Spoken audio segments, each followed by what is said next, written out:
जय हिंद दोस्तों। तो आज की क्लास में हम लोग रीजनिंग के सभी महत्वपूर्ण प्रश्नों को हल करेंगे। तो आप लोग हमारे साथ शुरू से अंत तक बने रहिए और इन सारे प्रश्नों को अच्छी तरह समझने का प्रयास कीजिए। दोस्तों आज की क्लास क्वेश्चन है इन सारे एग्जामों के लिए बहुत ही इंपॉर्टेंट है। अगर कोई दोस्तों एसएससी में CHSL, CGL, CPO, MTS, GD 10+2 steno या जे की तैयारी करे, या रेलवे में LLP, NTPC, RPF, group D NC की तैयारी करे, या BEd सीट की तैयारी करे, अग्निवीर में आर्मी, एयरफोर्स, नेवी की तैयारी करे, या बैंक में क्लर्क की तैयारी करे, ED, IB, एफकेर की तैयारी करे, या BPSC, UPSC सीजर की तैयारी करें एंड और गवर्नमेंट जॉब, अगर इनमें से किसी प्रकार की सरकारी नौकरी की तैयारी करें तो आप लोग आज की क्लास बहुत ही इंपॉर्टेंट होने वाला है। तो आप लोग हमारे साथ शुरू से अंत तक बने रहिए और इन सारे प्रश्नों को अच्छी तरह समझने का प्रयास कीजिए। चलिए आप लोग जैसे समझते हुए क्लास को स्टार्ट करते हैं। देखिए हमारा सबसे पहला क्वेश्चन कहता है क्या, कहता है कि दिए गए विकल्पों में से संबंधित संख्या को चुने। कहता है जिस प्रकार से 45 से 10 संबंधित है उसी प्रकार से 243 से 4 ऑप्शन में कौन संबंधित होगा। अब देखिए यहाँ पे हमारा लॉजिक है, यहाँ पे इसने क्या किया कि जो हमारा 145 है इसको इसने क्या लिखा है 10 लिखा है। अब लॉजिक क्या समझिएगा, इसने क्या किया जो 145 लिखा गया है इसमें जितना अंक है सभी को ऐड कर दिया। तो 1 + 4 + 5 सभी को जोड़िए तो 1 + 4 5, 5 + 10 हमारा देखिए 10 आ गया। तो लॉजिक क्या है, जो हमारा पहली संख्या 145 है इसके प्रत्येक अंक को जोड़ करके दूसरी संख्या लिखा जाए, वही काम यहाँ भी करना पड़ेगा। तो हमारा क्या है 243 है, इसके प्रत्येक अंक को जोड़िए तो 2 + 4 + 3, तो 4 2 6 + 3 कितना हो गया हमारा 9 हो गया। अर्थात ऑप्शन में बी हमारे यहाँ पे क्या हो जाएगा करेक्ट आंसर हो जाएगा। कोई दिक्कत है, कोई परेशानी है? चलिएगा अगला प्रश्न। अगला प्रश्न कहता है क्या कि दिए गए विकल्प में से सही विकल्प को चुने जो दिए गए श्रृंखला को पूरा करेगा। ठीक है, कहता है कि जैसे हम लोग 2 से कहाँ जा रहे 3 पे, 3 से कहाँ जा रहे 10 पे, 10 से कहाँ जा रहे 39 पे, 39 से कहाँ जा रहे 5 पे, फिर वहाँ से कहाँ जा रहे 1175 पे।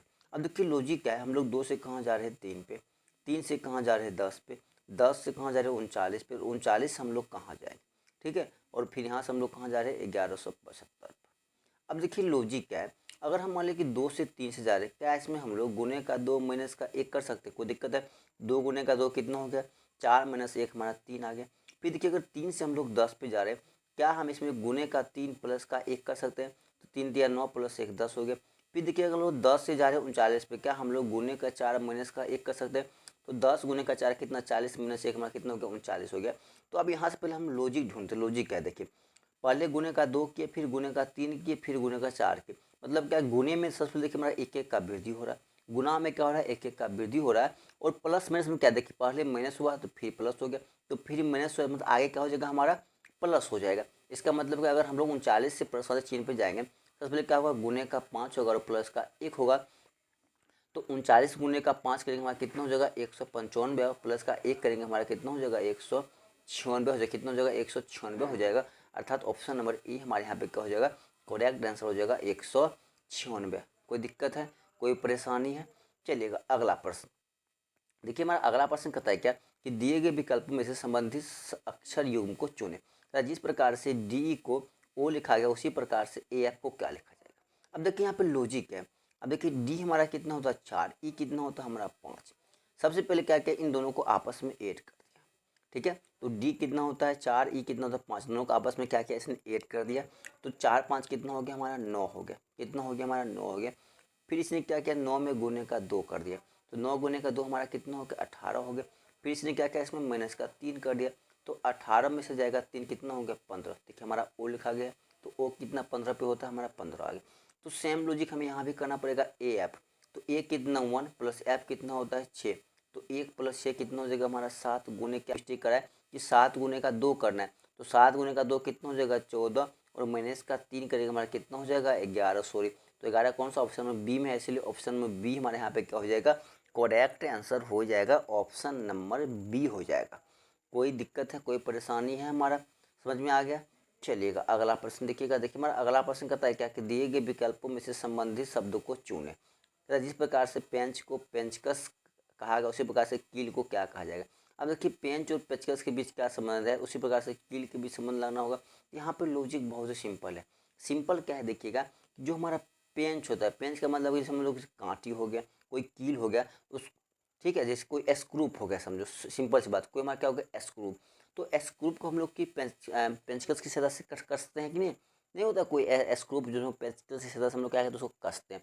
उसी प्रकार जो हम लोग कील होता है, तो कील को किसकी सहायता से ठोकते हैं, कहता है क्या कि कील कस नहीं, पॉलिश, स्टील, तो हम लोग किससे हथौड़ा से ठोकते हैं। मतलब ऑप्शन नंबर डी हमारे यहाँ पे क्या हो जाएगा, करेक्ट आंसर हो जाएगा। कोई दिक्कत है। चलिएगा अगला प्रश्न कहता है कि दिए गए विकल्पों में से विषम संख्या को चुनें। देखिए यहाँ पे लॉजिक क्या है, हमारा जो ऑप्शन नंबर ए है इसने क्या किया, पहले सबसे देखिए सभी अंकों को योग कीजिए।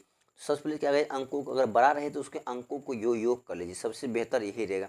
ठीक है, देखिए 4 3 कितना हो गया, 7 1 कितना हो गया हमारा 8 हो गया। इसको 8 कीजिएगा तो 4 3 7 2 कितना हो गया 9 हो गया। इसको 8 कीजिएगा तो 8 1 9 0 कितना हो गया 9। इसको 8 कीजिएगा तो 4 5 9 0 कितना हो गया 9। अब यहाँ से आप ही लोग लॉजिक निकालिए तो आसानी से निकाल सकते हैं। देखिए बी सी और डी तीनों का क्या है कि सेम है, 9 9 आ रहा है, लेकिन ऑप्शन नंबर एक कितना आ रहा है 8। तो सबसे भिन्न कौन हो जाएगा, ऑप्शन नंबर ए हो जाएगा, इसलिए ऑप्शन नंबर ए हमारा क्या हो जाएगा, करेक्ट आंसर हो जाएगा। कोई दिक्कत है।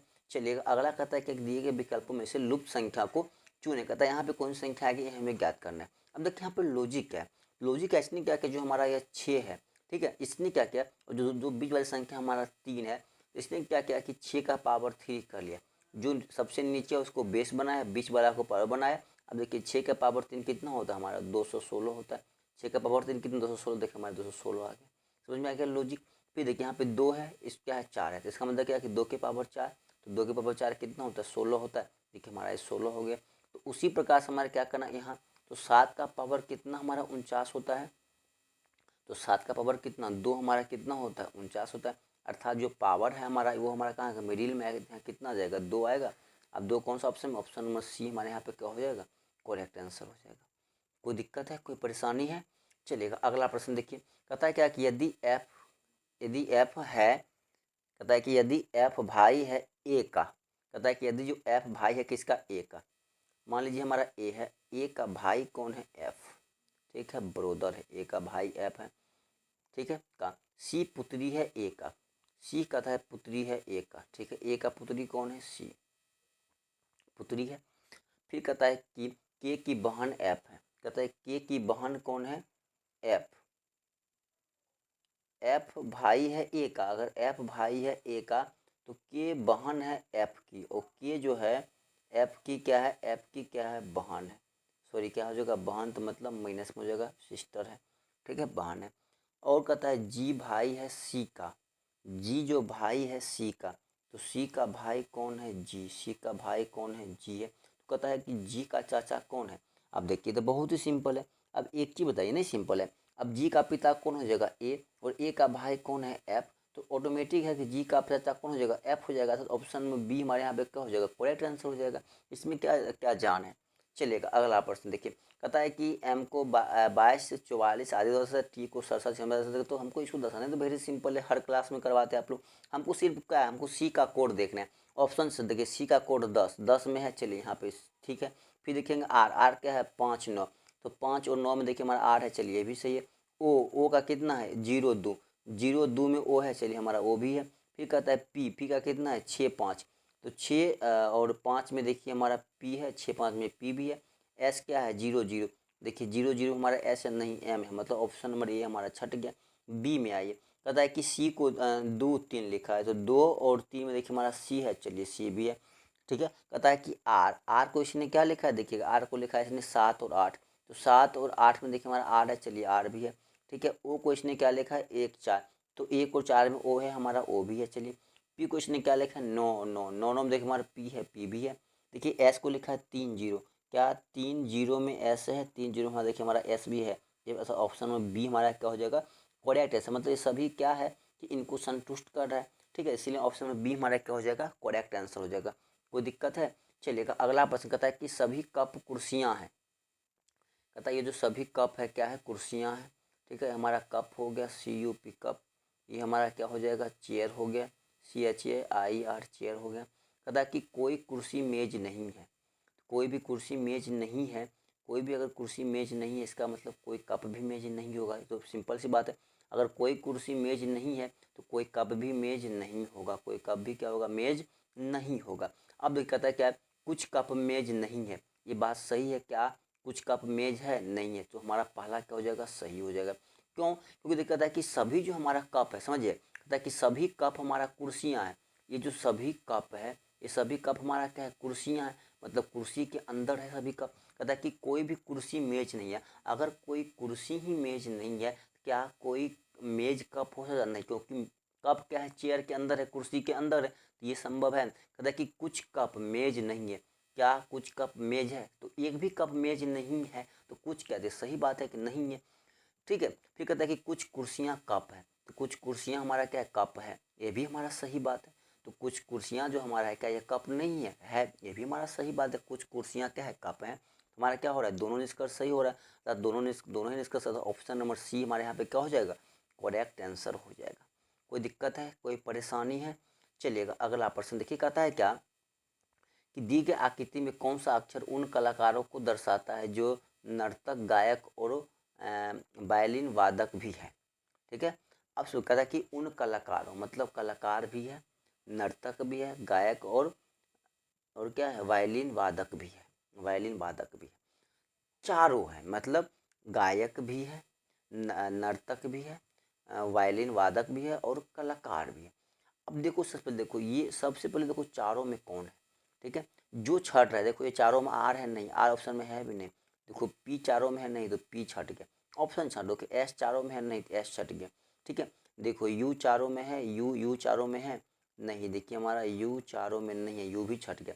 हाँ देखिए यह जो क्यू है, समझिएगा हम यहाँ पे हम साफ करें, जो चारों में होगा वही हमारा क्या हो जाएगा, आंसर। तो इसमें हमारे पास क्या बचा है, एक यू ही बचा है। कौन बचा है, एक यू बचा है, सॉरी हमारा क्या, सॉरी क्यू। ठीक है, क्यू देखिए हमारा ये जो क्यू है, सबसे देखिए इसमें भी है, किसमें, कलाकार में भी है, देखिए वायलिन वादक में भी है, देखिए हमारा यह गायक में भी है। ठीक है, और देखिए हमारा यह नर्तक में भी है। मतलब क्या, ये क्यू जो हमारा तीनों में चारों में है, तो इसीलिए हमारा ऑप्शन नंबर ई हमारे यहाँ पे क्या हो जाएगा, करेक्ट आंसर हो जाएगा। वो कहता है कि उन अक्षर, कहता है कि उन कौन सा अक्षर जो उन कलाकारों को दर्शाता है, मतलब उन कलाकारों को दर्शाता है जो नर्तक हो, जो गायक हो, जो वायलिन वादक हो। तो चारों को कौन दर्शाता है, क्यू दर्शाता है, इसलिए ऑप्शन नंबर ए हमारा एक हो जाएगा, करेक्ट आंसर हो जाएगा। कोई दिक्कत है, कोई परेशानी है? दोस्तों हम आशा करते हैं कि आप लोग सभी प्रश्नों को अच्छी तरह समझ गए होंगे। तब तक के लिए जय हिंद, जय भारत।